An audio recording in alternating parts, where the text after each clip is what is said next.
Welcome back to Real Talk. Today we're talking about something every Christian needs to hear, taking action with what God has put in your hands.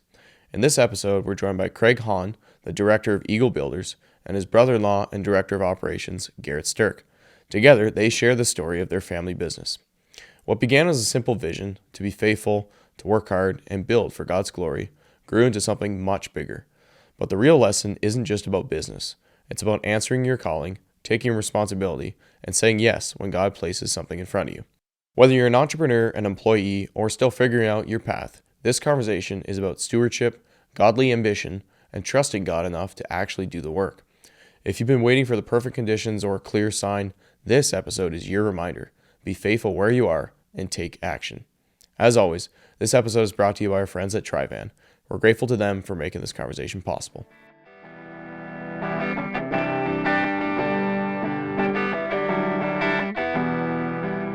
The world's changing fast, but what questions should we really be asking? You're listening to Real Talk, a podcast presented by Reformed Perspective, where we take God's Word and apply it to the nitty-gritty of life. Buckle up for real questions, real answers, and real direction. This is Real Talk. Thanks for joining us, guys. We're back here at Real Talk. So we got Craig and we got Gerrit in studio, and we're talking entrepreneurship. We're talking the story of Eagle Builders. It's a fantastic story in many ways, and we want to talk about godly ambition. What does it mean to do your best in your daily calling, and especially when that gets applied to a company like this, some of the opportunities that God can put in your lap, and what He can do in your life through that. So I want to thank you guys for joining us. Really appreciate you taking the time. Craig, maybe you want to just start off here. Give us a bit of a basic intro of how did Eagle Builders get started? What did this look like with your dad kind of starting the company? So you and some of your brothers, and then kind of take us through those first few years and what that looked like. Yeah, sure. So our dad started precast concrete construction in 1996 with his brother. Yep. And then in 2000, they kind of parted company. My uncle took the lumberyard, my dad took the construction business, and we renamed it to Eagle Builders. Okay. So we've actually been producing precast for nearly 30 years, but under Eagle Builders umbrella for 25. Started mainly in the agricultural sector. Hogs specifically is where we started in 1996. Good. Dairy in 1996, 97. A bunch of farmers moved out from BC into Alberta, and I reached out to Dad, and that's kind of how, it all started. Being hog farmers growing up, my dad did some traveling across Canada with Vito swine back in the day, and he noticed a lot of multi-generational successful farms were all built with concrete. And how do you build with concrete in the prairies in the winter with a controlled environment? And so that's kind of how the thought process went to get going. So so he started in April of 2000, and it was the third restart for my parents in their life, as far as company or Oh, wow. I would say living restart. And so it was it's pretty awesome how he selected the name. So it was kind of neat. Dad just said, my dad was a man of trust. He trusts a lot of people, and he got burned 3 times pretty bad because he worked with a lot of blind trust, which to me is a quality. To some people, it's a flaw, right? Yeah. So anyway, so the third time he said, I want a name for the company that's predatory because I'm tired of being prey. Oh, wow. So that's how the name came to be. So we came up with a few, and Eagle Builders stuck. There you go. Yeah. Nice. So he passed away in the fall of 2003, and I had dropped out of high school in first month of grade 11 to go to work. I wasn't much of a kid to sit at a school desk. Still struggle to sit at a desk some days, but and then so got taught. I mean, I've tied rebar every day. From the first panel we poured, I poured the first 2 panels with my dad in 1996. I was 13. Wow. I'm 42 today, and so this is all I've done for 29 years of my life. And it's been challenging and fun and enjoyable and incredible, all at different stages, obviously. Yeah. So what was that like growing up if your parents had to restart 3 times there? Did that have a big impact on the family or not as much? We just did it. I mean, I was talking to a guy a few weeks back, and tell him about kind of as we were kids, what we did growing up. And he's like, that's just not a normal way for people to get raised. No. And at that young age, what we did. And every time my parents did something, we talk a lot in our company about execution and how you do something, right? We're big with language in our business, and I'm big with a statement, right? Knowledge is power. And so the more you know, the more opportunity you have. But execution trumps knowledge every day of the week. Yep. So you can know everything and be the smartest guy out there. If you don't do anything with the knowledge or the gifts God's given you, it ain't worth anything. So that's kind of our, that's kind of been the way our family was raised, is just do it. Just get it done. Execute. Yeah. Yep. Okay. And be diligent in it. So. Yep. So your dad passes away. From what I understand, this was a sudden passing, so this probably caused a bit of chaos in your life and the family. Yep. Take us through that a little bit.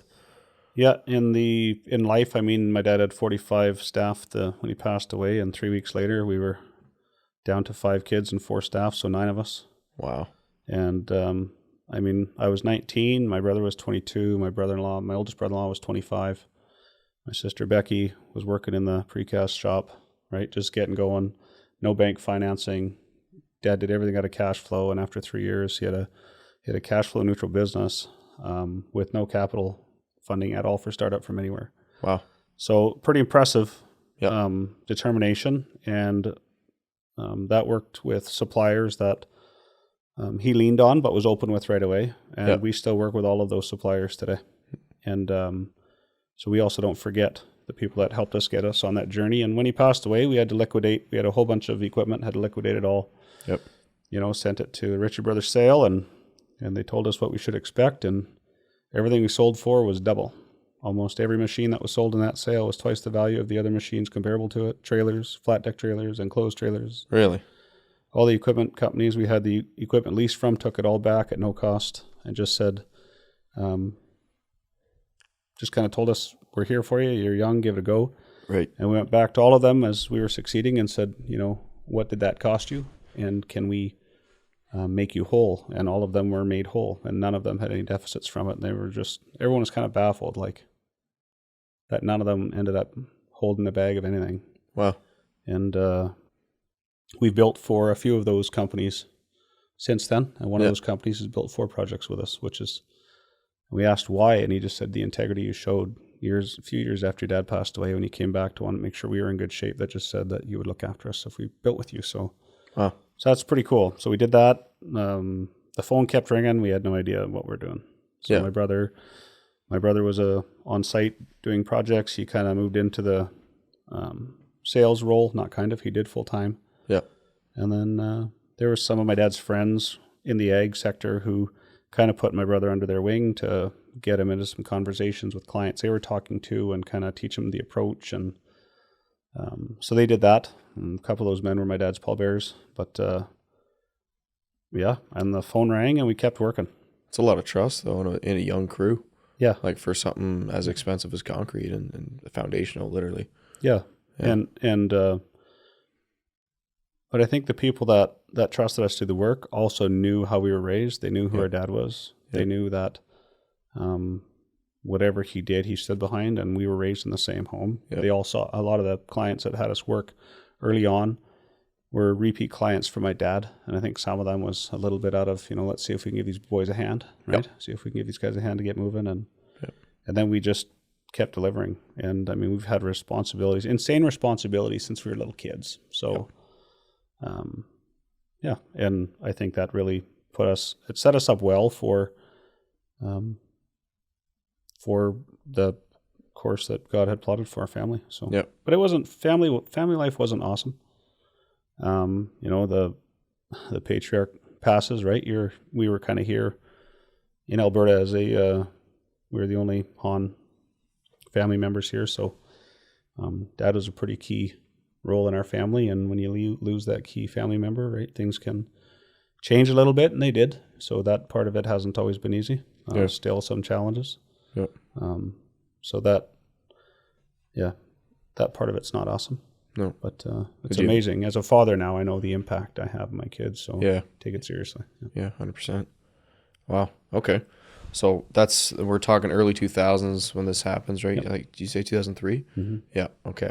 So, Gerrit, maybe we'll just give you a chance to speak here too. So where do you get involved in the business from a timeline perspective? Was that like 2010 or so, or was it before that even?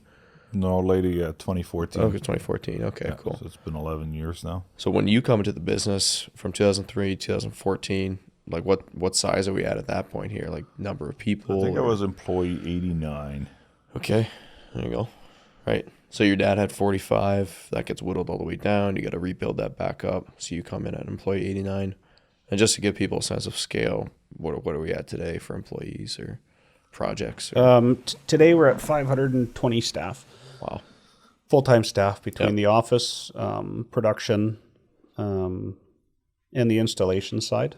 Yep. And then we probably run between 12 and 1,500 men on our job sites every day on the general contract side as a whole between all the projects we're doing across Western Canada. So Wow.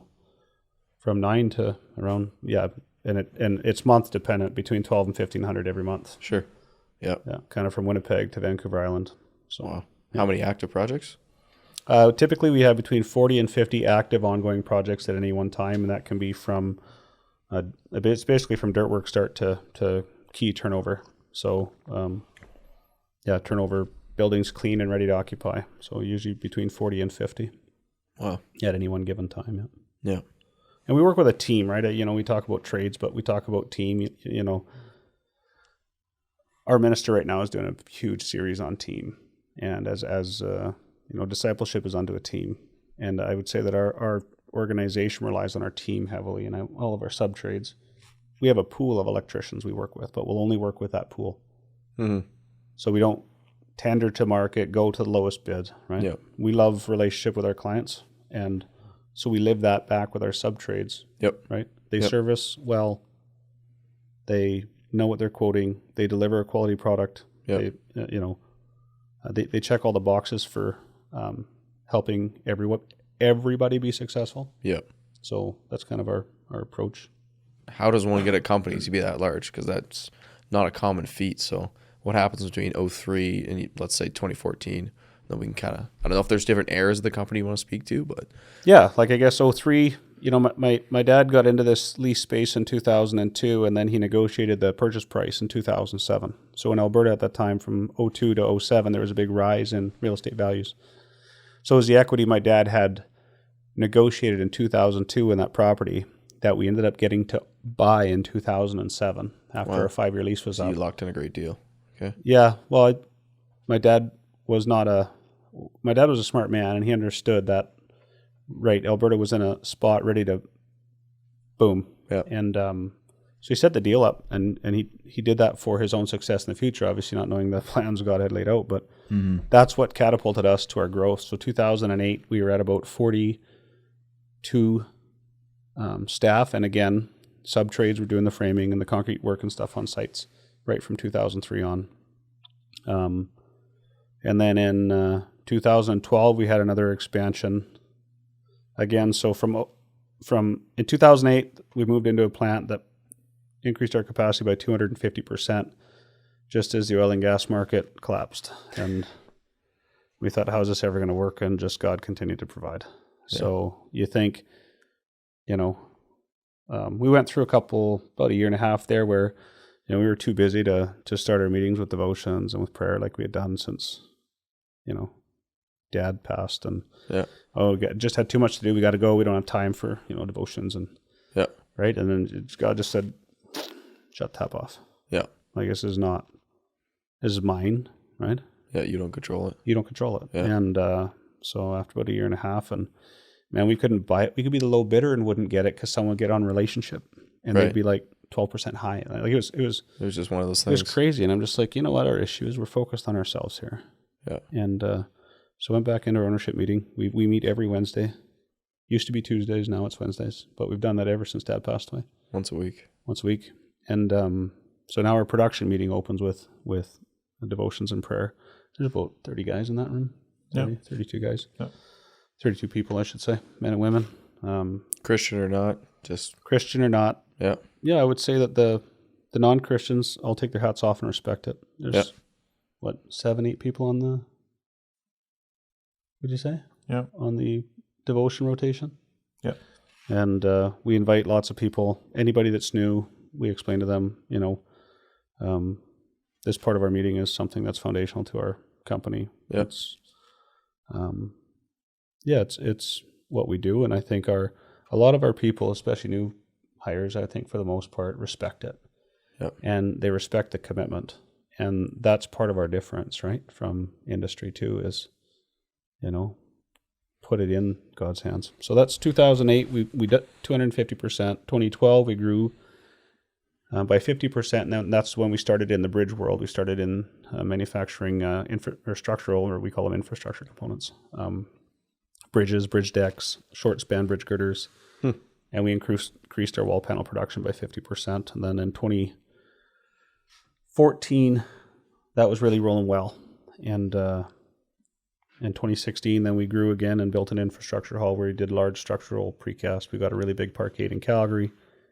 The existing facilities we had wouldn't do that, plus all the bridge contracts and everything else we're working on. So we built another hall, and then again in 2020, and our staff kind of call it Olympic years. Every 4 years we seem to grow by 150, 75, 30%, depending on the Olympic year. But wow.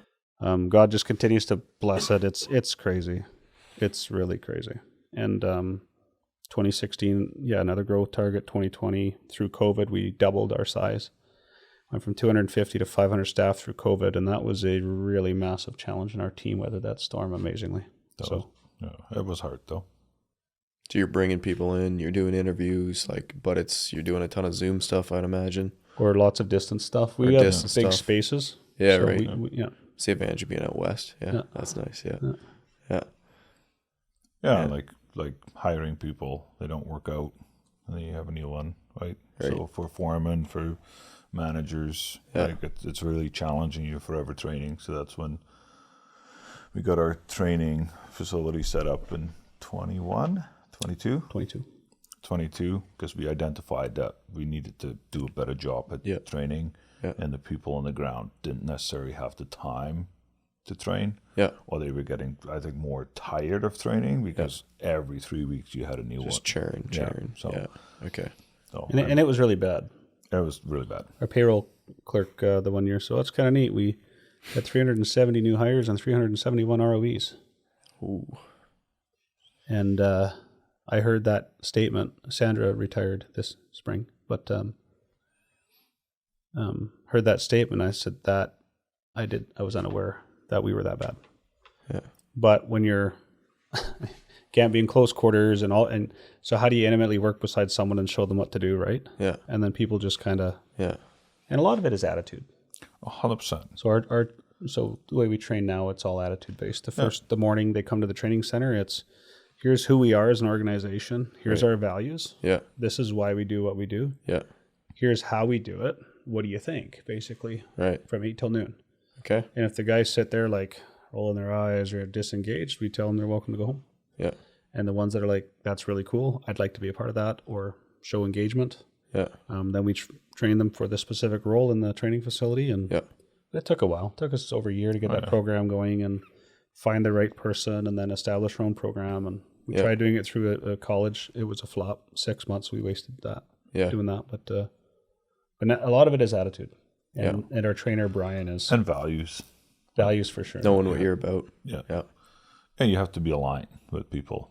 Yeah. Like people working with you, you have to have the same values. Yeah. Yeah. So, like I thought back of people that didn't work out or people that we currently are be struggling with, or there's differences, and all of them have different values than what we value. Yep. Yep. Yeah, sometimes there's a great skill match there, but if you're not on the same page values wise, it's not going to go anywhere well. Especially in leadership roles. Right? Yeah. Sometimes some of the more execution level roles, which are honestly, those are roles that are very important to keep your organization moving, right? But even there, you see some different outcomes. So it's amazing. The more and more granular you get looking at different aspects of your people, and it's amazing what you can, hone in on. Yeah. Oh, that's cool. So that's kind of been our growth, and we We're doing another expansion this year again. And so, I mean, when Dad passed away, our production facility was 10,000 square feet. And when we're done this next expansion, we'll have 350,000 square feet of production space. Wow. And we started on that 2-acre site, and now we're sitting on 185 acres. Wow. So it's been like astronomical. Yeah. Talk about scale economy. That's crazy. Yeah. And, you know, so many good people. But you know what? You know, there's also a lot of trial as you're scaling and growing and at that speed, right? Yeah. And so, you know, as an organization, you know, growing the team was a big challenge and continues to be a challenge. But I do think it's something that we focus a lot on and making sure that we have, we're always analyzing what we're doing and trying to make, you know, small improvements and give our staff opportunities to succeed. There's so many things we try to do that. Were there any key hires or key moments along the way that really propelled that growth? I mean, other than Gerrit maybe, but, you know. Gerrit was actually a really tough hire. He tried like 3 times or 4 times. Or the he fourth kept saying time, no? Yeah. I couldn't say no. Yeah. But he wore you down in the end. He did wear me down. Yeah. My wife was not very thrilled with that. She's like, honey, we work with one side of the family. We're not working with 2. And I said, babe, if I get this one on board, like, We need him. this is going to be my ability to be home more and, you know, because he cares and whatever. And he gets it done, right? Yeah. And didn't have any experience in construction, but all the will. And that's where we've, you know, as we've grown so quickly, you move a lot of people up and elevate them without really knowing who they are. And in the last 10 years, we brought in a lot of behavioral analysis and personality testing. And so before we even interview someone, we know their natural behaviors in the workplace and outside the workplace. We know what drives them and what doesn't drive them. So we've, you know, I would say had we incorporated that knowledge 10 years sooner, our company would look vastly different. And we all have ceilings. Yeah. It doesn't matter who we are. We all have ceilings. You know, there's not 15 Elon Musks in the world for a reason. Yeah. And not that I look up to Elon Musk, but he's done some crazy stuff, right? Yeah. And everybody has their ceiling. So I'll never be able to achieve what that man's achieved in business. But I don't appreciate the way he does it either. But Yeah. And there's a cost to it. You know what I mean? Yeah. 100%. Yeah. And so everybody has their ceilings. And what we failed to recognize for the first decade was when we were pushing people through their ceiling and then they weren't succeeding at that role. Yeah. It usually ended in some type of animosity. And then, you know, you wanted them back in the existing role. Well, no, now I'm demoted and I look silly, right? Yeah. But then, you know, they go to your neighboring company and they'd go into the role that you wanted them to go back into. Yeah. And we saw that a lot. My brother Dennis said, you know what, I was talking to a guy about behavioral and analyzing the behaviors of their people. Yeah. I'm like, what? Like, that sounds silly. Yeah. And it's a phenomenal tool. Yeah. It's not everything, but it definitely makes sure that the right natural behaviors align with the role. Yeah. And it's also avoided us from having other really good guys, you know, who wanted to elevate and applied for a higher level position, but it tells you what they like. Like one that comes to mind, a truck driver wanted to be our dispatcher. Right. One of the things that he loved naturally in his behavior is the different scenery he got all the time when driving a truck. Yep. So if I put you in an office, he's like, I said, think about it for the weekend, talk to your wife. We can find another way for you to be home more. But being a dispatcher, I think you'll quit on me. He came back Monday. He said, thank you for the conversation. I would have quit. Yeah. Thinking about being behind a computer and on a desk. He's with us today, 13 years.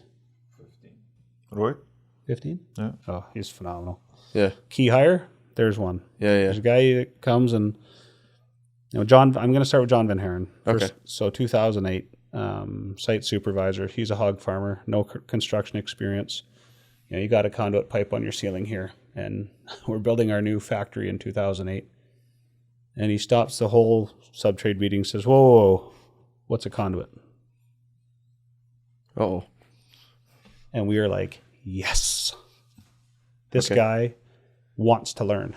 Ah, okay. And he's not afraid of asking a dumb question. It's It's not a dumb question, but seeming dumb. Yeah. That single question he's asked, we've probably recited 1,000 times to people. Easy. Yeah. Easily 1,000 times. Yeah. The best thing you can say, and John now looks after all of our site superintendents. Wow. He absolutely knows he doesn't know everything. Yeah. But what he learns, he retains. His client relationship's great. His mentorship's awesome. He's level-headed, good guy. So first site supervisor we ever hired, he runs our whole site supervisor team today. Cool. His son, Bart, works with Gerrit. Yeah. Bart's been here for 10 years. This year, yeah. We just gave him his watch on Saturday. Yeah. So his younger son, Bart, right, number 3 in the world for carpentry skills, Canada, like world skills competition. Really? For cabinet making. Okay. So he's a meticulously detailed person, but phenomenal leader. So John, I would say, is our kind of our first step from an execution standpoint. Neil's on our precast side of precast sales came to us in 2007, and came from Holland. Just if we could sponsor his family to come over, he wanted to immigrate to Canada. Him and his wife and his boys, and we said, sure, we'll sponsor you for a little while, and he hasn't left yet. So, again, no knowledge of precast. Yeah. Ran a labor company in Holland. Yeah. Next one that came on 2009 is Werner Brouwer, wanted to immigrate to Canada from South Africa. Was a third cousin of someone that goes to our church. Yeah. I stopped by on a Friday night at 7 p.m. in a blizzard. Me and Dennis were still in the office, happened to be there, and Mr. Stolk walks in, says, I'd like you to meet somebody. He's my wife's third cousin from South Africa looking to come to Canada. We're like, So he moved his family there, and he's been with us ever since, Werner. So those are the two. Niels did the precast estimating and sales side. Yeah. Dennis was the general contract side, and as general contract side grew, Werner came on board. Yeah. But God just placed these people in our, like he literally, like John Van Haren, right? The hog operation didn't work out for him and his family. Boom. What am I going to do? Had a conversation at a birthday party. Boom. And he comes, Yeah. Next one, our CFO, Jerry Van Summeren. Phenomenal. Like, we told our accountant we need a CFO. She goes to Save On Foods, or her partner goes to Save On Foods and talks to Jerry. Jerry's been with us for 14 years. Honestly, such a leader, such a voice of reason. Went through the 80s, right? He was a partner in a public accounting practice for 25 years. Then he helped a friend of his with his WHL franchise for 7 years. Really? Cool. And then educate that owner's son to, understand the finance side of things. And then he retired again, and then we've been blessed to have him for 14 years. So we just, his successor just started 6 weeks ago. So, and she actually articled under him when he was in that public practice. So, wow, it's pretty neat. So she's, so Jerry, I would say is, that's 2011. Yeah. What is that? Sorry to interrupt there, but what does that feel like, letting go of some of these responsibilities, whether that's you or other people at the company throughout that growth process too, right? Because I think if we just zoom out for a second, like if people listen, there's lots of small business people who are listening to the podcast, and that can be a big constraint or big challenge for people. It's like they want that control, they want it done well. How did you deal with that as things grew? Well, my role at that time in 2008 was mainly installation focused. So I did all the on-site precast install stuff, coordinated logistics, and did that all from the job site, from the seat of a crane or the seat of a Zoom boom. My brother was doing the sales, project management, and site supervision all in one role. Wow. And then in 2008, when we were building our shop, it was just too much, and we were dropping the ball for some clients. I'd say thankfully, graciously they worked with us, and they saw us trying to grow, and so they gave us some credit, gave us some space. John coming on board was literally, we just weren't servicing the customers to the level we wanted to. So that's why we brought John on board. We needed to have more hands, but you're afraid of making that investment, that step, and what if we don't have enough work? And bringing Jerry in as our CFO, Dina was hired a month and a day after my dad started the company. She still works with us as our bookkeeper. Well, she does everything. She does she's a Swiss Army knife for sure for our outfit. Yeah. And when Jerry came in, Dina was relieved. Yeah. Because we had started dabbling in some development work, and real estate accounting and law is different than construction accounting and law. Yeah. Yeah. And so we were facing some complications, and so she was happy to have him, bringing Niels in. It's all about training, right? Attitude is everything. So, I mean, I was a high school dropout with a will to work, right? the ability to think, a desire to lead that I didn't know I even had, right? Gerrit was a farm kid from Holland who immigrated to Canada to work on a dairy farm, owned cows and quota, sold that, wanted to do something that with him and his wife to basically kind of freelance, so to speak. And after 3 failed attempts, I went with one final offer. And, but there too, right? He came to me on some job sites, and we hired him as, Sterk Relief Work was Sterk Relief That's Work. right. So, and we hired him a couple times for some projects we needed help with. Mm-hmm. And he was there, and he just got it. He just got it. I don't know how to say it, but as a small business owner, when someone's got it and when someone doesn't have it. Yeah. You just have that confidence.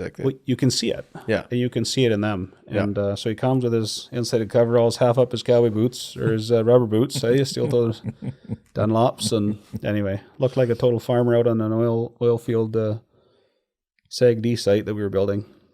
But he just knew how to do it. And I just said to Kim, my wife, I'm like, I got to get him working with me because that's what I need. So Gerrit came in 2014. Bart came in 2015. Bart came on site. Had a couple people that were on site prior, like installing and stuff prior to that. Brian Weeb's been with us for 2013, 2012. He came on. So he's still in the field, but had a number of people that we tried to elevate. And that's where we had some washouts. And my patience level isn't the most amazing. Anybody that knows me knows I'm fairly impatient. Yep. And I'd say Gerrit and Bart's ability to build the installation team to the level it is today to execute what we're doing today. Yep. Their leadership outshines mine when it comes to mentorship of those people. And they got a better voice of reason than I ever had. So I'm thankful that they were on that side for me. Yep. Jake came on. We had Jason come on in 2013. That's kind of when the infrastructure side started. We needed a project manager early 2013. Jake was hired a couple years later. He's a phenomenal resource for our company. Yep. Chantel, we hired her in 2000 and we had 85 staff. So 2014 she came on, and I thought we should get HR involved somehow. And then once we were at 300 staff, we hired our second HR person. So Chantel did a phenomenal job getting us going, putting the programs in place. Roxanne came on 4 years ago when we doubled. Been great for the training side. Amy, like the whole HR team's been great. And then for me personally, Shelley, 4 years ago, came on to our team. And for me, from a assistant, I had Karen for the first 5 years, and she loved helping everybody. So she's still working on GC's side and coordinates travel and logistics for our people. Yep. Full time, because she loves helping people. Yep. But she didn't want to carry on into like the legal and banking and development side where it so I looked for somebody new, and God brought Shelley and put her on our lap. Her husband encouraged her to come. She said I was the worst interview she'd ever had. But her husband said, "Trust me, honey, if you go there, you'll be happy." And she's been a phenomenal part of our team. Like everybody in the company, she's a go-to for everyone. So, yep. I don't know. Is there anybody else that you can think of that's Mike and Jordan. Yeah, true. Mike is our senior site superintendent. Okay, before he came to us, he was a travel agent in the Ukraine, and then he worked as an event coordinator on cruise ships. Okay. That's where he met his wife. Nice. They have 2 children, living in Red Deer. Then he worked for a foundation contractor for a year, then came to us to be a business development guy, and now he's our senior project manager. And again, integrity, knows how to work with people, knows how to get things done, understands accountability, his own accountability. He owns what he does. Yeah.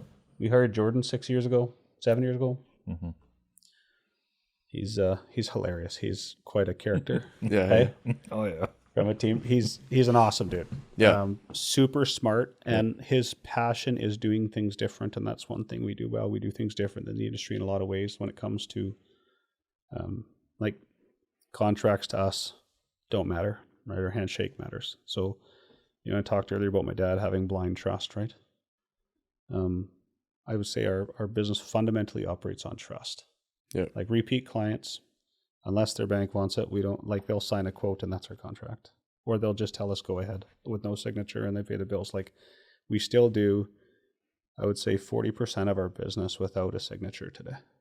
Really? Really. That's crazy. Yeah. Wow. But I think if you say integrity is your value, right? Yeah. And there's 2 clients in our history that I know of that we haven't built for again as a repeat client.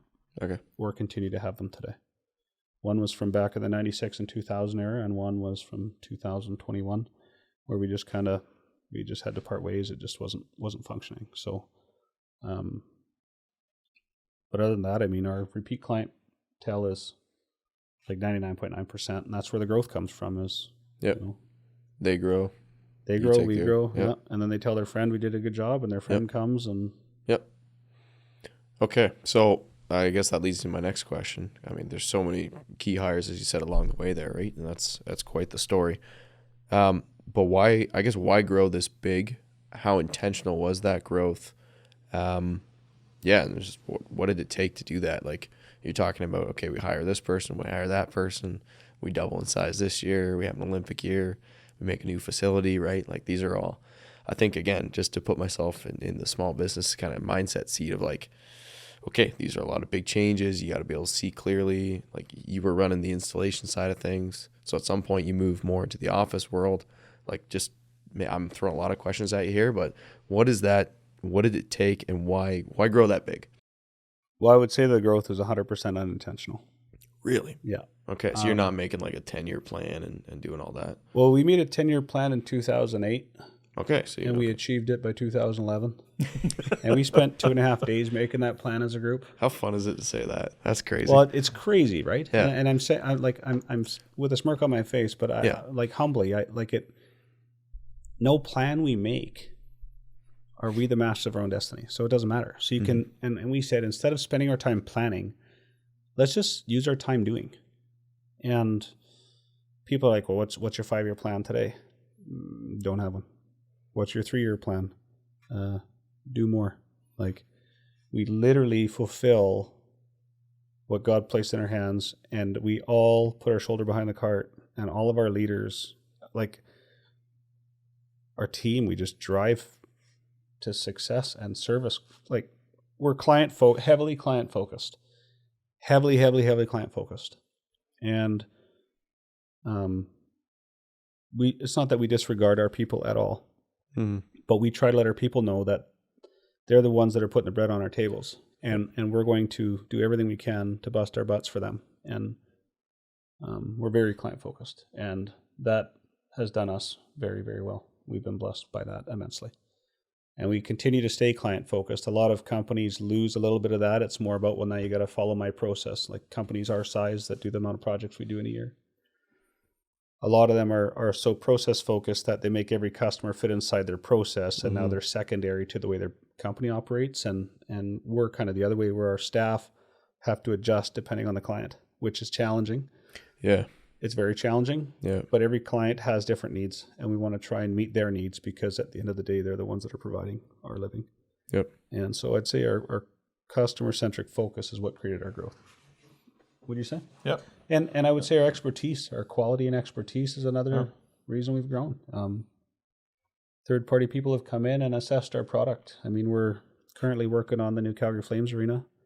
Sweet. And one of the consultants there last week, why don't you tell Lucas what they... Yeah, so like they had a side review there, looking at some of the product that we had brought there, and these guys they're from the States.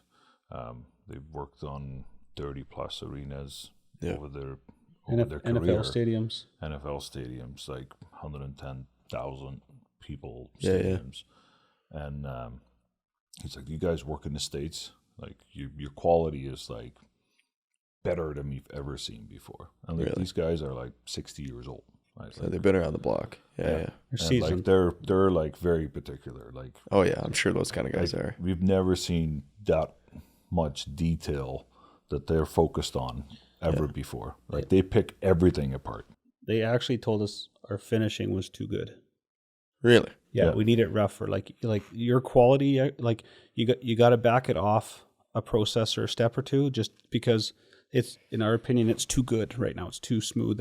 It's too shiny. It's just too good. Wow. And we're like, okay, and that's hard for us to do. Yeah. You don't want to have that mentality in your company. So No. I would say that, those are huge feathers in our people's hats, right? Yep.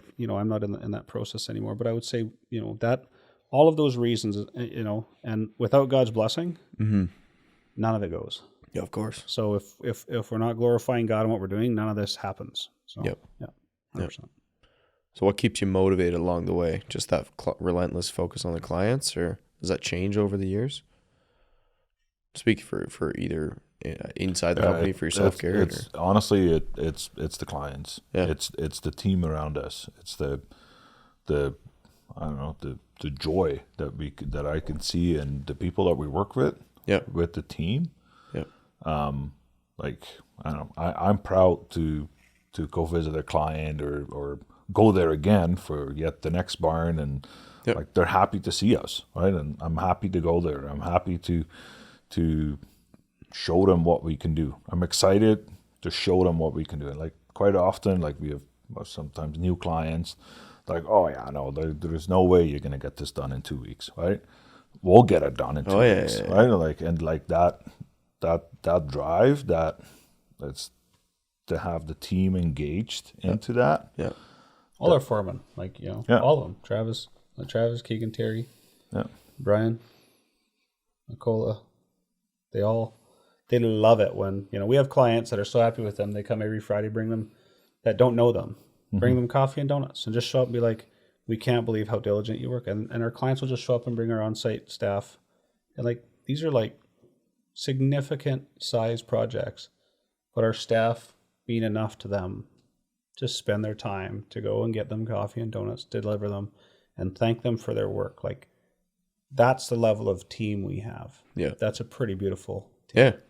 Yeah. Hey, like, they're just awesome. We had a project in Regina, Big Park 8, and the owner, like, we came down there, like Niels and I came down there for a site visit, and he's like, I'm taking everybody out for supper. I'm like the whole crew? Yeah, everybody. Welders, caulkers, patchers, everybody. There was 25 of us sitting at the keg for dinner. Wow. And yeah, he was there himself and just loved it. Just wanted to say thanks. Yeah. That's got to be super fun. Like, it rewards itself, right? Like when you're with a team like that. Yeah, I know. This year we're working on 2 other projects for him again, and just loves it, right? And like, yeah. So not much in the way of intentionality. Just keep doing the next right thing, basically. Yeah, 100%. Yeah. Serve God and serve each other, right? I say to my kids, whatever you do today at school or at work or at hockey or at basketball or volleyball or whatever you're doing, right? Yep. Don't forget you're doing it to the honor of God. Yep. And don't always live that well as I should as a reformed dad, but know that is my intent every day I wake up. And I think that's powerful. Yep. Now, as leaders, though, inside the company, like, so again, I get the focus on clients. I get the focus on doing the right thing, do it the right way. It'll succeed. But you got to have some sort of idea of like where you want to take this thing, like to the next level, right? Like, if you got to have some sort of amount of planning there. So is there still some planning next to all the doing, or it can't just be all doing? Yeah, I mean, obviously you do talk, like I mentioned, we meet as myself, Dennis, and Kevin meet every Wednesday with our CFO. Yep. And now our new CFO, she's just started joining the conversations, Karen, and we meet and have conversations about opportunities. And in the last couple of years, we're doing a better job of bringing the leadership of the company into those conversations. Like right now, we're going through, and we've kind of laid out a 3 to 5 year kind of horizon of things we'd like to look at or things we want to execute on and how we want to do it. And we brought in about 15 or so of our leaders, and we've got some leaders who are quieter and maybe aren't as willing to tell us what to do. And we've got leaders that will sit us down in our chairs and say, enough's enough, and this is what we need to do. And that's also really good, right? That's also, not too many people are brave enough to do that, but that's relationships we have with our leadership. They'll sit us down and say, guys, we need to do something different, or, that was not good. We don't like that, or So we're being more intentional with that. And, I don't want to say we run like cowboys and, in old Western movies. We're not John Wayne, but the plans evolve and the picture becomes clear, and then it's execute and deliver and to create the outcomes. But it honestly has been client focused. And the other thing that from a team perspective, I'd say that we do well is we set really high expectations. Yeah. And Gerrit and I have had some conversations over the years too, where he's like, man, I sometimes think you expect too much. I said, yeah, what's the other alternative? Expect too little? Right? I'm okay to be disappointed if we're reaching for the stars. Yeah. Right? Yep. And if we don't quite grab them all, that's okay, but we grabbed 2 or 3 and I knew we could get there. Yeah. So let's try and get to the stars. Yeah. And so I would say that, and some people, excuse me, have said, when is enough going to be enough? Yeah. It's a good question, I guess. What do you say to that? When you love what you do, why stop? Just keep on pushing. Well, God's given you the abilities, right? I mean, yep. We have a Brian from our company. His daughter was in a sledding accident 6 years ago and paralyzed. So she's in a wheelchair at 15 years old. And she was sledding with her family at Christmas in the field in Saskatchewan, paralyzed. So you don't know, right? Our dad died at 46, unexpected. Yep. Right? Your dad passed away when you were 12 years old. 8? Yeah. But, just take the time you have, do the very best you can with the time you have, and then glorify God through your efforts. And it will be blessed. It'll be blessed at different levels. It's also, something I tell our people too, and, our young people at church and our staff and my kids especially, is if everything you have you hold on to with your fist closed, God can never give you more. And the only way to receive more is to open your hand and give more. And if you're too close-fisted focused, God can never fill it fuller and can never use you greater, because you can't fit as much in this as you can in this. And this will hold a lot more. So have your hand out, right? It's God's anyway. Yep. And as soon as you feel yourself, you just gotta let it flow out, let it trickle through. You gotta release. You have to. Yeah. And a lot of time we've spent a lot of hours talking about, if we do this step and we make this investment, what if, and we sit and say, what if, right? Yep. But I mean, the blessings have been showered on us for 2.5 decades. Yep. And almost relentlessly showered on us. Yep. Well, I don't know why we worry. Yeah.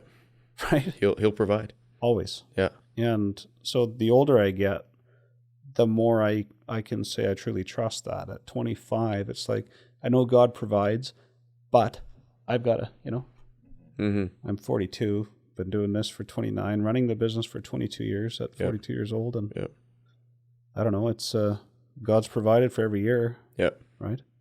There's years of increase, and there's times of hunger, there's times of abundance. And thankfully the abundant years have been greater than the hunger years. And I don't know, it's amazing.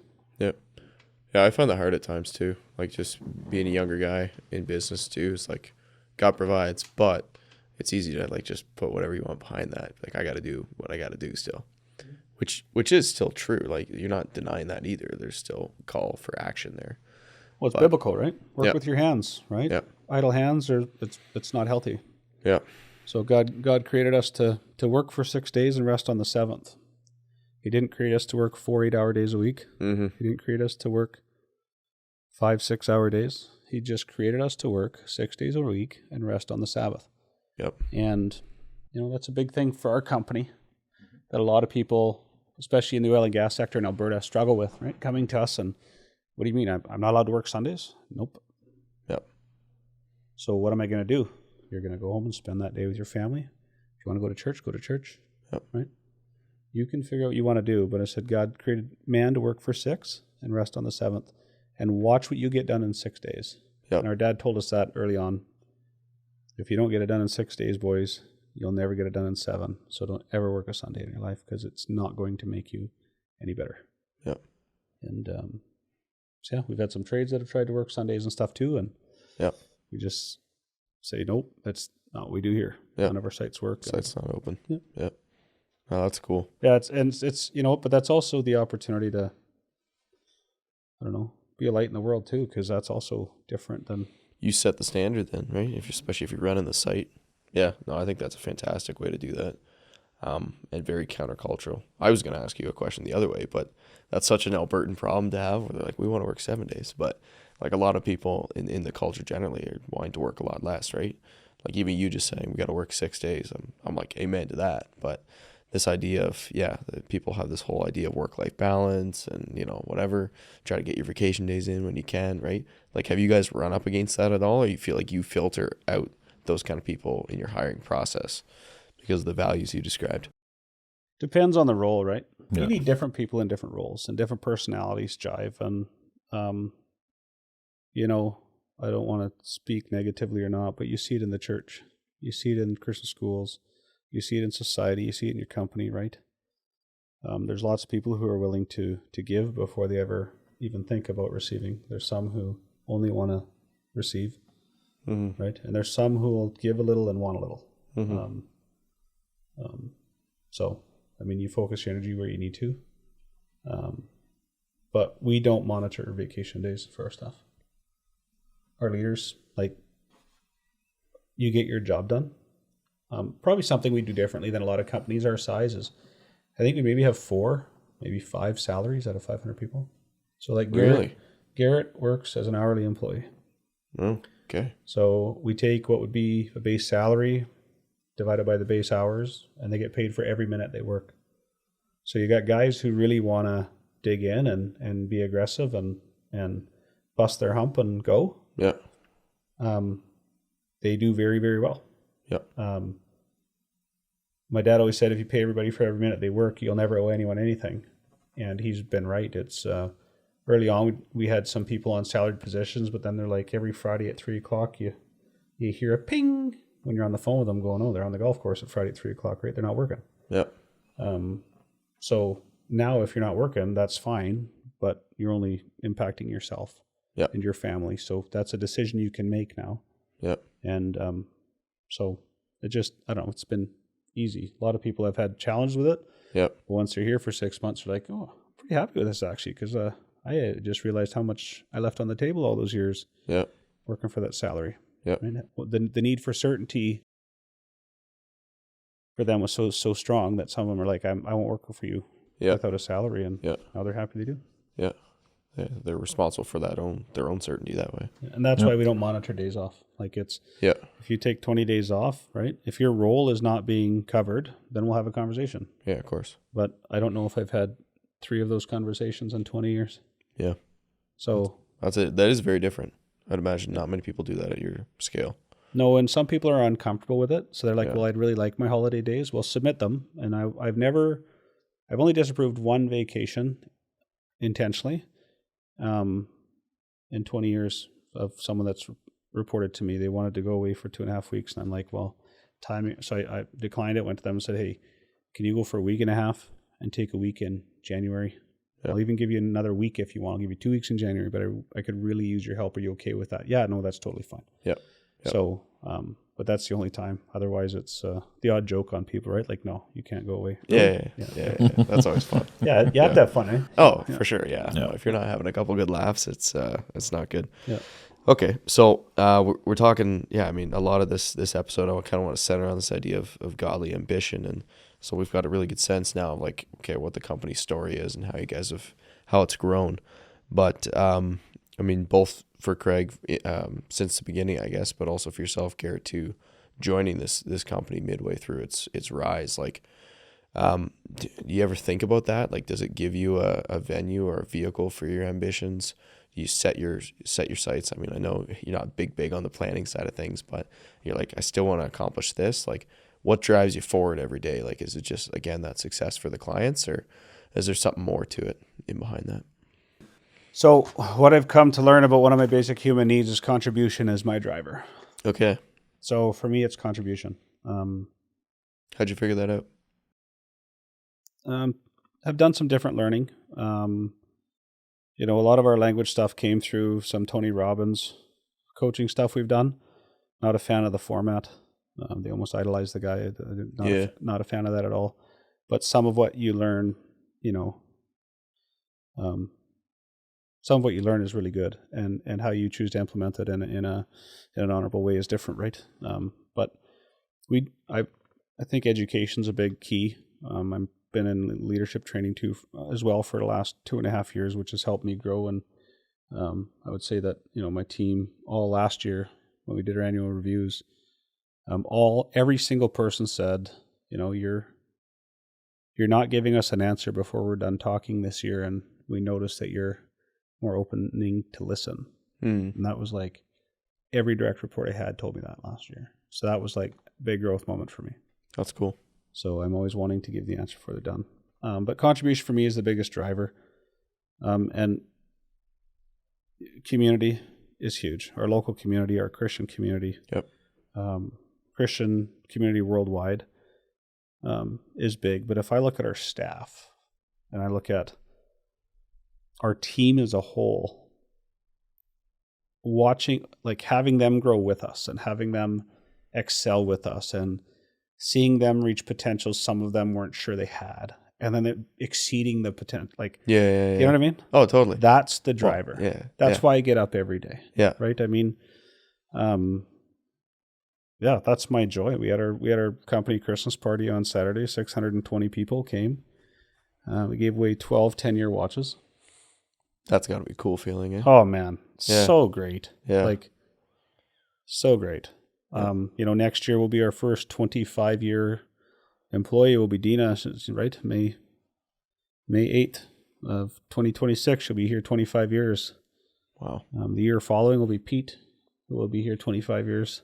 Yeah. In 2027, hopefully. And one of the original 4 passed away 3 weeks ago. Oh, my condolences. Yeah, thank you. He kind of retired in 2018, not good health, but was a great man, great mentor for us when Dad passed away. Beautiful Christian man. Yep. Yeah, special relationship. That was hard, but his retirement was fun, and he got to live some years of healthy life and go see some stuff he saw. He wanted to see the Pacific, the Atlantic, and the Arctic Oceans, and he got to Tuktoyaktuk last year. So Cool. very cool. Nice. So yeah. So no, it was I don't know. You just get to see that stuff, right? I don't know. I love watching See success. the team grow. Oh yeah. Yeah. What about for yourself, Gerrit? Well, I was thinking too. I think some of the skills that we learn at work in leadership and some of the courses that Eagle has put me through, I think we get to use those. Not just at home, but also in the church as our leadership there, and to be able to have different conversations, to be able to have an accountability conversation, and to guide people in that as well. Right. I don't think I would have been able to do that with what I did before. So I think Eagle has helped me through that as well. And yeah, like what Craig said too, through conversations with your staff, teaching them, be a leader that wants to be followed rather than a leader that pushes. Pushes. It's much harder to push, right, than to just have people follow you. Yeah. But it takes that integrity and that character to draw the people along, right? Yeah. And a clear vision too. Yeah. For sure. Yeah, direction. Which speak to the values and no direction, you're not going anywhere. People perish. Yeah, and I would say that we haven't always been good with laying out our direction clearly for a lot of times. Like you and I and Bart, lots of sidebar conversations over the years, and I always, for the people that report to me or have reported to me over the years directly, I like the one-on-one conversations and giving them a little bit of my vision where I see it going. And timing wise, have I been accurate? I don't know. Yeah. Hit and miss. Yeah. Here's my hope. Here's what I'm working towards. Right. I've got 2 business partners. They're okay with things a little tighter to the chest, and Craig's a little bit more open. So, I got a lot of people I trust with my life that work with me every day. I could call all of the leaders that, I believe I'd call every leader that reports to me. And if I was in a bind, and they would all be there for me. The team is, I think they'd be there for any one of us, but I like to try and have those conversations so that they know that there's an opportunity coming. But also then as leaders, they can look within their team and say, okay, right? Yeah. If this happens, how do I get my people ready? Yep. And which ones are ready? And which Yep. ones have the right personalities to take that step? And so, okay, let's start mentoring that now. So 2 years later, it's not as big of a jump as it was when, he had to jump into my seat, right? Yep. And it's like, jump in with both feet and open your mouth. Here comes the fire hose. Yeah. And that's literally how, last few years we've been a little more strategic in our growth Yep. as far as trying to feed with the garden hose more than a fire hose. Yeah. So it's a little bit easier to drink. But yeah, I would just say that trying to have those conversations, as a small business owner, I still see us as a small business owner. I still see us as a small family company. Yeah. I really do. I know a ton of the people that work with us, one of the negatives of the size is who you don't all know personally, or we used to know them all personally. At the same time, there's a lot of benefits for those people too that, they get to support from us for their churches and their kids' sports programs. And so there's lots of, different values, but I would just say that the focus on the team has been good. Contribution's a beautiful gift that God gives you. And when you learn how to contribute well, it's a learned skill, and it takes a ton of work. I was saying that to Gerrit today too, driving to Edmonton. With what are the Spider-Man saying there? With great power comes great responsibility, right? Kind of cliche, but it's very true. Yeah. And it's a job to steward it well. It's a job to contribute well. And whether it's pouring into the, you mentioned education or growth, right? Personal growth. You have to do that very well, and you got to be intentional with that. Yeah. It's a lot of work. Yep. Yeah. Well, that's good. It's basically what I'm hearing is you take your natural ambitions and which are God given in a way, instead of using those for selfish purposes or for your own gain, you spread that out and you serve your neighbor. You love your neighbor with that, right? And that's that building of the team you talked about. So that makes a lot of sense to me. Business leadership in particular. So again, if you have this field experience, the install experience, you said you're a licensed crane operator, I think we talked about. Yeah, so you have that whole side of things too. So very hands-on, right? So did you feel called, like, as the growth started to come and you were blessed, like, okay, I got to, like, step up to the plate here and, like, get in the office more and kind of get into this role of business leadership? Like, what was that kind of like? I mean, you don't speak internally necessarily to all the dynamics, but between the three of you, maybe, like, there must have been some, healthy tension there. There was, there was 5 owners until 2008, 2009. Then, right. Yeah. Two left at that point. Our wives tease us too. We talk about the growth. In 2019, we were supposed to go to Europe for a trade show, and there's all volcanoes going off, so we went somewhere else. And we sat down and said, you know what, we're not going to grow of any scale in the next 5 years. We're going to operate what we have. We're going to build our teams. We're going to increase the knowledge. In 2020, we doubled our size. Like, oops. Yeah. Our wives were like, are you guys serious? Yeah. Well, we kind of have to. Like, here's the demand, and but we all agreed. But we got to service our clients. Yeah. And there's a whole bunch of new stuff coming, and they were so frustrated. And, But I mean, coming out of the field into the office, I have a Class 1 license, so I know how to drive a semi-truck. So, did that as well. Drive crane, operate crane. Everyone told me I was slow, but I say slow as, I said it was smooth, and smooth is fast. Yeah, there you go. Yeah. Having that hands-on experience, I think, has helped us as operators. And I would say that most of that, I had a conversation with my son a couple weeks ago, and he said, Dad, my fear of getting involved in what you're doing is not having the level of knowledge, hands-on knowledge. So if I was some of the staff at the company and, the owner's son comes in but doesn't really know how to do it, right? So yep. I know I've got a job, if I want to work in the business, to earn people's respect and to learn it from the ground up. And if I don't learn it from the ground up, I don't think I would do any of the people a justice unless I know how to do it. Yeah, that's honorable. Well, I love it, right? Yeah. I'm thankful to hear that for sure. Very proud as a dad to hear that. But he watches so many people who pour into this company, and he wants to respect that. But having that hands-on experience is so crucial to I think, delivering. And there's some things, we think we're in touch with, and these guys will mock me like, dude, you're out of touch. Like, come on. Like, It's not how we do things anymore. yeah, smarten up. Yeah, right. yeah. And sometimes I chuckle. I'm thinking, I know what's going on and feel like I know what's going on. And sometimes I don't know what's going on. But it was a challenge coming in, getting out of the crane seat. But it just got to a point where, it was myself and one other foreman, and then doing all the follow-up work, the caulking and patching, and having to go visit sites before we get in there, bigger projects. And I couldn't get to a site, and we'd roll in with the crane and the trucks. And man, there wasn't even a driveway to get over the curb into some of these sites. So, and it just got progressively more difficult to get a project started because we were behind the 8 ball. From day one. Yeah. And from the install perspective, I would say. Right. Because a lot of stuff we did in those days was supplying to other general contractors and installing structures for them. Got it. And now we do it. Large majority is our own general contracting arm, and we do some stuff for other people. A bigger volume now for other people than we did back then, but percentage of the business, it's a smaller percentage. Yep.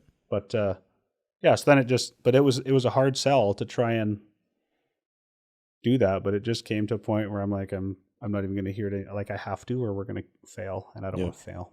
So it was hard. Yeah. Hard for me too. Not sitting behind a desk is not easy for me.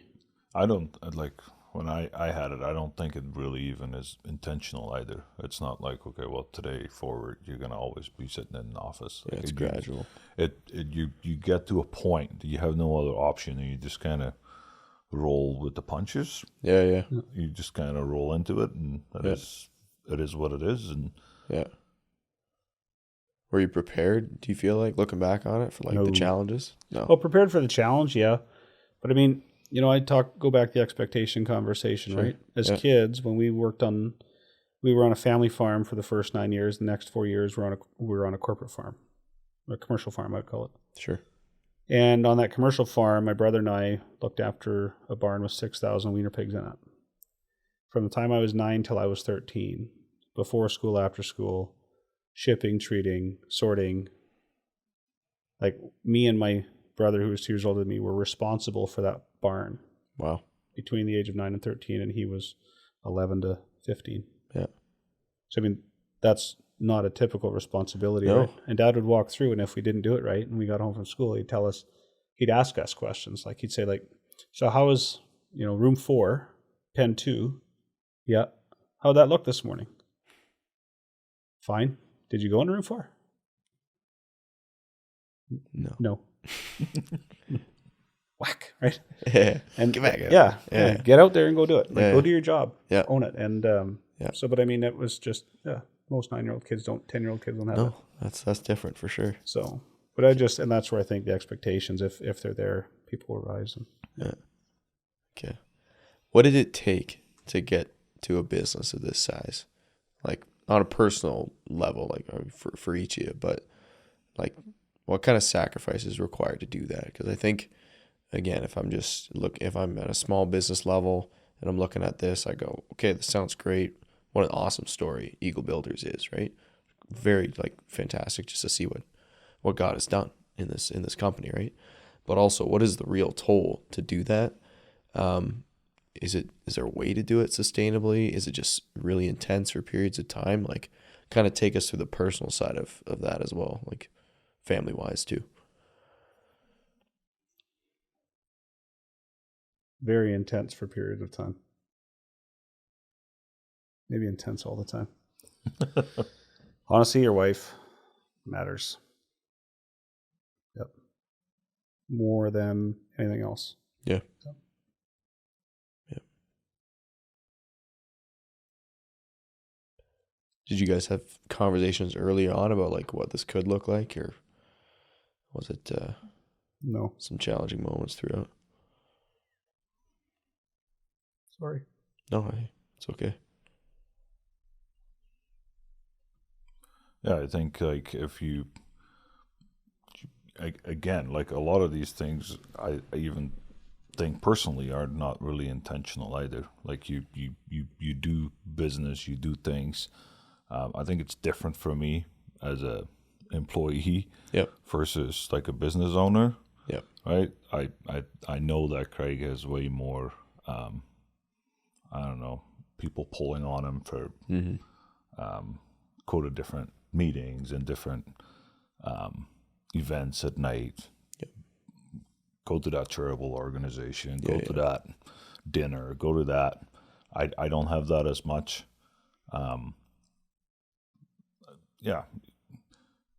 You have to obviously make sure that your family is first. However, sometimes they do suffer because of it as well, right? Like, you're not home for supper every night. Yep. Just doesn't work, right? Yep. Early days, out in the field, gone for a week on end. Yep. Home more now, but it's different, right? Yep. We're busy. Our phones ring, right? Like, we have guys working in 4 different provinces, different time zones. We do night shifts. Like, people essentially can call on you any time of the day. Yep. 6 days a week. Yep. And you have to be ready for them. Yep. So it does come with sacrifices. Family needs to understand that. Yep. Right? And it also comes with perks. Yep. Right? There's also things that we can do that others don't have the opportunity of doing. Yep. So yep. You get both ways. You get some flexibility, but also in some ways you don't. Yeah. Yeah. And like what Craig said, family, wife, kids, very, very important. Yeah. And you need to be having that mutual understanding between wife and husband. Yep. And I know of people that we work with, co-workers, right? They don't have that, and they're forever pulling on them. Yeah. And it's actually holding them back from succeeding into the next level of business. Their career. Or their career. Yeah. Absolutely. Yeah, the next level of opportunity. Sorry. But my early on, there's lots of challenges, and my wife was a great encouragement to me. So when I was like, I am done, she's like, keep going. Yep. Yep. Yep. She was your rock. So, okay. So if you're looking back on kind of that journey, and there's lots of challenging moments throughout the way, if you're giving advice to someone based on your experience, and you go, hey, if someone was going to go on your trajectory or anything akin to that, what advice would you give them to be, hey, have this conversation, or watch out for this pitfall, or anything like that? Probably an advisor. And I mean like another Christian mentor. Yeah, like your elder or something, or just someone even different than that. That would be lovely, right? Depends on the relationship you have with your elder. Yeah. Something our church is really working on is understanding that relationship with people more than checking the box for the home visit. It's having intentional conversation, and I'm, love being part of that eldership currently in our congregation, and it's been a great challenge, but a great joy. But, my dad had a couple good friends. His best friend is my uncle, another really good friend, both Reformed Christian men. And early on, they knew our business as a family business would be a challenge, so they tried to help my mom sell the business. Yeah. In the fall of 2003. Yeah. And we begged her not to do it. Praise God, we've had this opportunity. But they were really good. And when you needed to go for some advice, and the thing with advice is, the more you ask for, the more they'll give. And there's another elder in our congregation. He talks a lot about sitting in ashes with people. That's a big deal. And when you go through something, like there's something you've learned in your life, in your work life, in your business life, your personal life, whatever it is, and someone else is in that mess, sit in the ashes with them, right? Don't be like Job's friends and criticize and ridicule and, well, that was dumb and you did this wrong and you must have done something, right? Don't do that. And I would say that if you want to grow on a big growth trajectory, have your faith intact. Know that you're serving a God, not yourself. Have a wife that loves and supports you, and get a Christian mentor, someone who you can say, like, this is a really bad day. Yep. Like I'm having a really bad day. This is what's going on. Someone I would say a generation, 10 to 20 years older. Yep. Helpful. And, that was probably some of our struggle growing up too, right? I mean, I'm 42 and most people in my, I don't want to sound arrogant or haughty, but most people in my, I don't know, position, I don't know what the right word is. Yeah, no, that's fine. Are 60. Yep. And so as a 25-year-old, you're relating to 50-year-olds. Yep. So trying to find the people that you could talk business and strategy, and that has been, I would say, for me, the biggest challenge is to find people in my age demographic that you can throw things off of. And that was difficult. And so sometimes you would share things with people and bounce things off of them. And, 3 months later, they don't want to talk to you anymore because, well, you're telling them things that you think they'd be happy for you for. Mm. But there comes a point where, even as Christians, it's tough to see certain people succeed and other people struggle. Yeah. And so to find that mentorship, right? And there's a lot of good quality character Christian people. I'm not trying to dim the light on Christians, but myself included. If I've worked really diligently and I failed at something and somebody else succeeds at it, it does burn a little. Oh, that's tough. Right? Yeah. And that's where I think trying to find a mentor, even in the Christian community, like I'm not on social media and stuff like that, but in the Christian community today, I look at the people that look up to Gerrit and Bart and John and Jake and all those, like, people look up to them. They are leaders. They're leaders amongst leaders. Yep. And, even in the education stuff that some of our leadership people are taking, right? The trainers are like, your people are different. They're just leaders. And I think our group of leaders has good morale and good cross-pollination and good mentorship. We try to mentor where we can. We're not perfect, but that would be the biggest thing. And I think if we tried to plan out this growth trajectory, we'd never be here. Yeah. That's the truth, because we would be too busy with knowledge and not enough execution. You think, eh?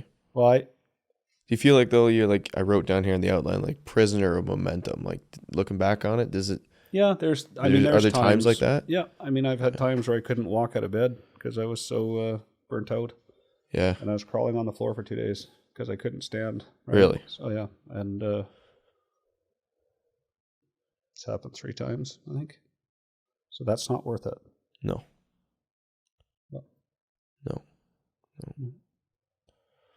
But having that mentor, say, who's been there to say, like, watch out.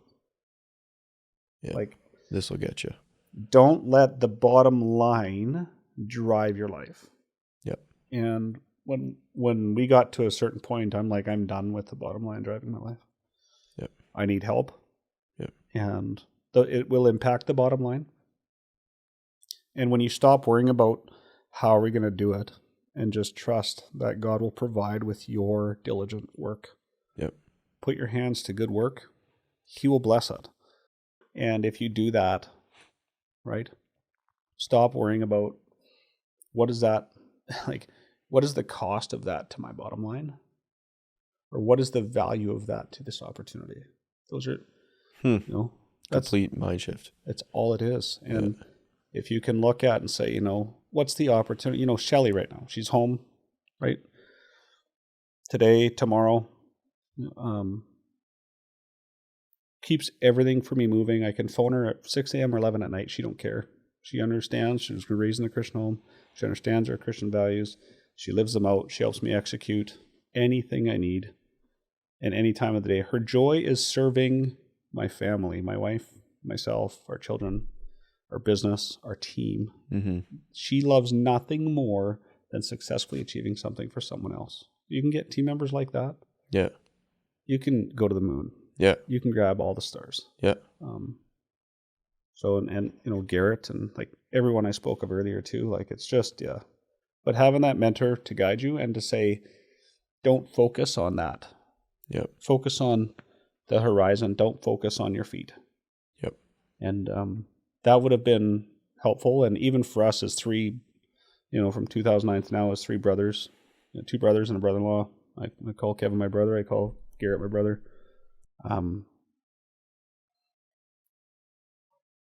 Would be helpful for someone to come in once in a while and say, hey, fellas, like, if you're in a partnership, right, bring someone in who's strong enough and is neutral. And I would say our CFO, Jerry, has been good at that. He's been a really level-headed viewpoint, information in, his opinion out. Yep. Whatever we execute on, he'll always support it. He sometimes thinks we're crazy, but he mentioned to me a handful of years ago, not raised in a Christian worldview, but he said, what I've seen here in, the last 10 years, you guys are starting to make me believe that a God exists, because this is crazy what we're going through. Yeah. And the doors open. Yeah.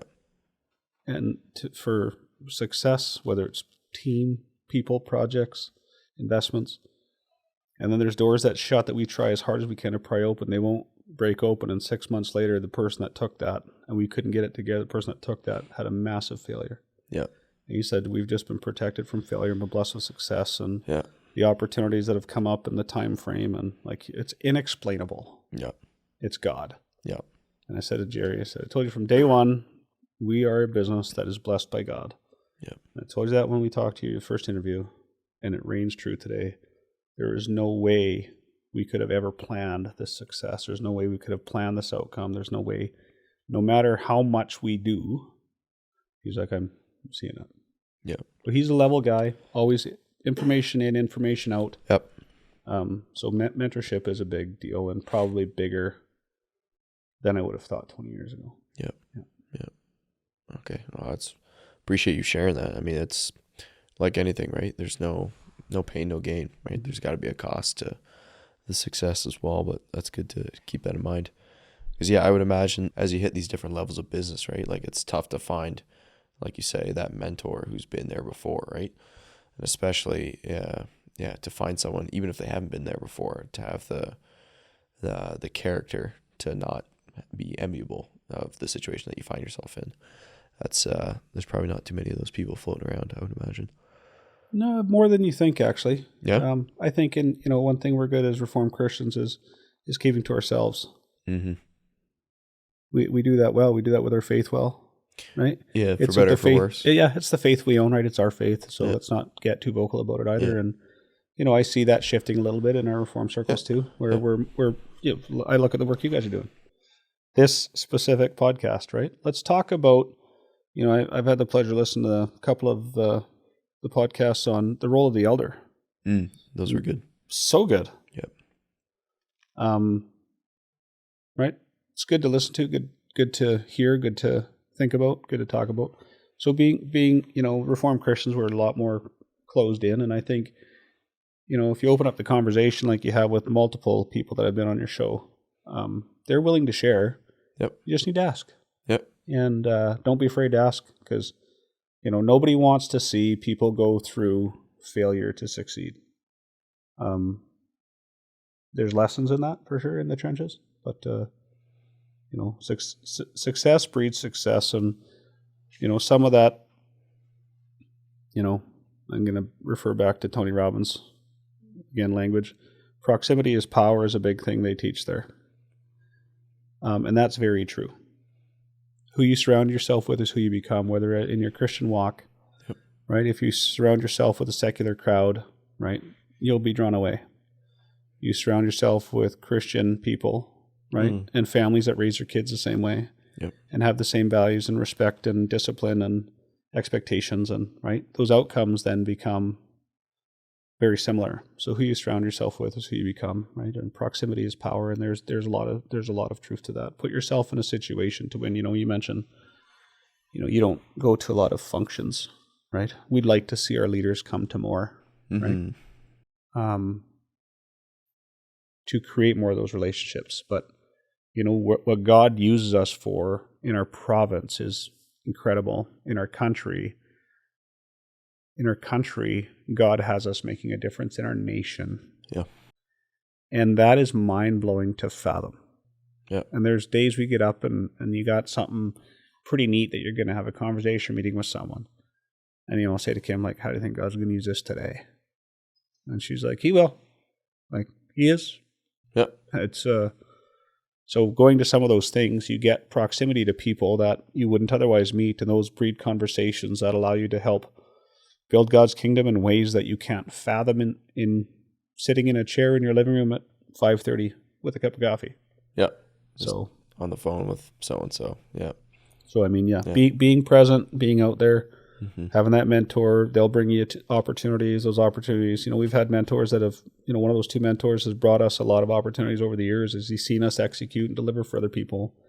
He's brought people to us to help us grow and trusted us. So like, it's pretty cool.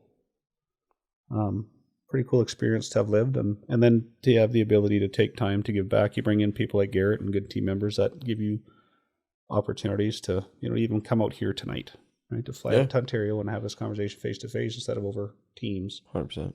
I think it's a great opportunity that our team allows us to have. So. Yep. Speaking on the topic of mentorship then, so young people finding their place in the workplace, it's probably always been a struggle to a degree, but I feel like today it takes people quite a while on average, maybe less so inside the church, but there's always still a period of your life where you're trying to figure it out, like where do I belong and what do I do, what am I good at? As leaders in your company here, like, do you have any advice for folks who are just trying to find their place in the workspace, and how do you guys kind of approach that at Eagle? Like, I don't know if you have any specific things as far as training go. I mean, you mentioned some of these aptitude tests as well. Like, are those kind of a big part of slotting the people in the right slots, so to speak? Yeah, I would say yes. Hey, like I think, we have a big area of focus in our company where we go into the junior highs and the high schools in our region. Oh, do you? Okay. Yeah. And really promote trying to work with their hands. We put on clinics in our training sessions. Yeah. Like almost like summer camps. Right.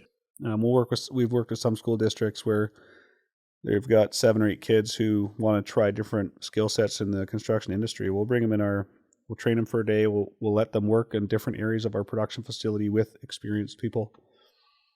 A lot of success can come through failing. And I find probably the biggest problem we have today in our society. When I was a kid, I was 4 years old, 5 years old. My dad put me on the double joystick between the knee shifting tractor with a clutch and had to press the button and turn the key in like this old clunker, right? And so at 5 years old, you're driving this tractor and you drive it off the edge of the driveway and you hit a raspberry bush or go through a little bit of corn and you make a mistake, right? And you get disciplined for that mistake because he told you what to do. Right. I find that our society doesn't allow young people to fail. And without that failure, you don't know what success sometimes can be. And I think we, as an organization, as a company, are trying to allow people to discover what they want to do without injuring themselves, but giving them opportunities to try something and succeed. Do it. You can talk about doing it, but, work experience in high school, super key. Yep. Lots of people are like, just stick to academia. Academia is great for people who are academic. I'm not an academic person. But God has taught me a lot through the experiences of my life and people that have guided me. And by doing. And I think just try it. If you're not sure, try. And if you fail, try again. And if you really like that, then do more of it. Yeah. But, just to think about what I'm going to do and not actually do it. That's some of the challenge of today's society too is, I think I'd like to do this, but I kind of just want to make a boatload of money and I want to do it really quick and probably give someone to give me the money to go invest and go do it instead of understand. Yep.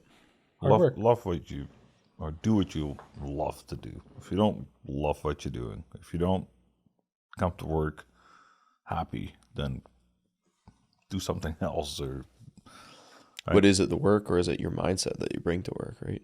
It could be both, but if you have a good mindset, right, and you want to learn more, but push yourself. Yeah. Push yourself to learn more. Push yourself to train yourself, right? Go online and look at different products that we use and familiarize yourself with it.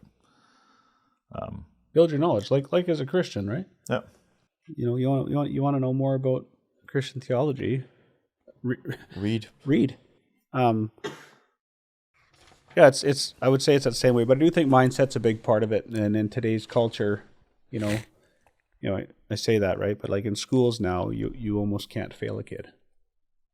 So they don't learn what failure is, right? Yep. And now with some of the laws we have, you have to be 18 years old before you can put a skill saw in your hand. Well, I was doing that at 8 years old, right? I have a 10-year advantage. True. So it's definitely harder. Mindset is a big part of it. But I also think, having values and obligations to your community to help them succeed, I think is part of your vision or part of your purpose. I think as a company, we live our purpose out well to better our community around us through those types of things that we do to bring exposure to young people. Just to finish up, I guess on the tips for young people. Yep. The what Gerrit said, right? Put some elbow grease in behind it. Taking a keen interest in it. And I would say that for the next generation of people coming to work, opportunity is earned. And I guess I would leave it there. Opportunities are earned, and people will notice, people see, people will promote. Yep. But you got to earn it. It's not just waiting for you to step into. Yep, for sure. Do you feel a responsibility to continue in the growth that you've been given? Or is it just a matter of looking at the opportunities that God has given you? Yeah, I feel quite an obligation for, again, contribution being my driver. Yep. I want Gerrit to succeed. I want the people that he's responsible for to succeed. And part of that success comes through business growth. And so I do feel a responsibility there. The more experienced team you have, the more expensive your company is to operate, right? But then that should help yield some return on your bottom line with that experience. So, which should allow you some cash flow to grow. So we're always looking forward. We're never looking to grow. We're always looking to plug the hole or to fill up the void that we see coming. Right. And what we're doing right now, the expansion we're doing right now, it's an opportunistic thing. It's not really out of a need to grow at this time. It's about being better as a company. Right. This one here. Improving. Yeah. And then adding a different process in the place where we used to make that product, and just making those improvements. So I would say, yeah, there's definitely a responsibility to grow, and laying out a 3 to 5 year plan with you guys has been a lot of fun, actually. Mm-hmm. It's a little bit of relief that you're not just carrying it all yourself either. Yeah, I can imagine. Yeah. Yeah. So that's kind of cool. Yeah. How do you see that? Yeah, I think it's really cool to be part of that part of leadership, and to have a bit of a vision and see where we're headed to. So for us as management, it's actually good for us to know a little bit of what is the vision. Yeah. So it helps us build our teams to get to where we want to go and be ready for it.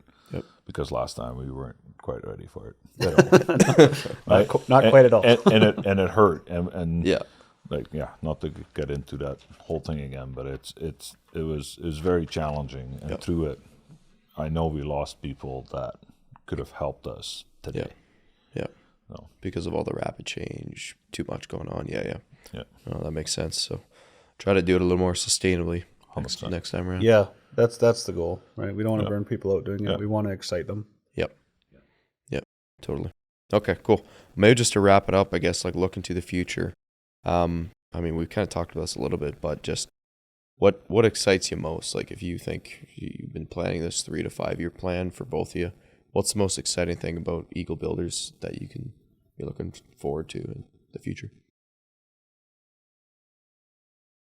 For me, it's the impact we're going to be able to have on God's kingdom, locally, municipally, provincially, federally, nationally, internationally. Yeah. To me, it's about what is God going to use this for his good. And that excites me because, I asked Gerrit a random question today about a project in Edmonton, but I remember in 2002, my dad and I were walking in the West Edmonton Mall parking area, and there's a 1-story parking structure. So it's, I guess, 1 story of double T's and columns and beams. And my dad said to me, "Son, one day we'll be building parkades." And I thought, And I pointed out to our team in 2024, we installed 5 parkades in Western Canada in 1 year. And they're like, "No, we didn't." So I laid it out for them where we installed them. They're like, "Wow." There's like 4,500 parking stalls of parking in 1 year. Wow. And then you think, what's left to go? I kind of achieved the dream that he had, right, of one day doing parking structures, and it's outshone any dream I've had for what our capabilities are. So, yeah, I just impact to God's kingdom for me from here on out. How can I glorify God with what I got? Yep. I have no needs left. I have no wants left. Yep. Like, we are fully covered. Yep. By grace, we've been saved, and that gift that we get to share through love to others that's it for me. Keep going doing that. Fill that calling. Yeah. Fantastic. How do you top that, eh? Well, I have a similar story. Yeah. No, that's good. Because this is probably 6 years back, and Craig is like, "Well, one day we'll be floating precast," and I'm like, "Haha." I probably didn't tell him that in his face, but I walked away, and I'm like, "You're out of your mind." But it has happened. So we put precast on the barge to go to Vancouver Island. But precast on a train, I didn't think that was ever going to happen either. So it's pretty cool. And we put 1,250 loads of precast on a barge for one project. Mm-hmm. Wow. Yeah. Wow. And his team coordinated it all. It was like, so like, what's next? I don't know. Find the next adventure. God will figure it out. We'll say, "Here's what you got to go do," and go do. I look at Bill C9 right now in our country, right? We got to put effort into that as Christians, right? Yep. You have the vaccination mandates and all that stuff, and a lot of conservatives were up in arms, right? Mm-hmm. And now there's talk of trying to take the Bible as hate speech and write that into law, that you can't talk about how God designed man and women. Yeah. Well, here's an opportunity to use the resources we have as Christians. Yep. To show God's light in this country. Yep. So how do we do that well? Yep. Right? If I just zone focus. Yep. Hyper focus on Action. something that's real right now. Yep. In the last week and a half, 2 weeks in our country. Yep. Here's what we can do as Christians. Let's get moving. Yep. Well, there's that side of things, but also just the culture and the people that you guys have an opportunity to mentor inside the business, and along with the rest of the leaders of the company too, right? Like, if we all take that approach in our daily lives, like, yeah, you can be a large company, you can be a small company, but faithful living, right? At the end of the day. Yeah. No, that's cool. Well, thanks, gents. I really appreciate you guys making the big trip across the country and spending some time with us here in the studio. It's been a real blessing. Wonderful to have the opportunity. Yeah, thanks for inviting us. Yeah, cool. Well, I hope the listeners enjoyed this one. A little bit more of business entrepreneurship kind of bent to it, but I think there was definitely some real talk in there too. And if you've been encouraged or appreciate this episode, please let us know. And if there's any questions or concerns, maybe we'll reel these guys back in or send them an email at some point and address them in the future. So till next time, keep having real talk.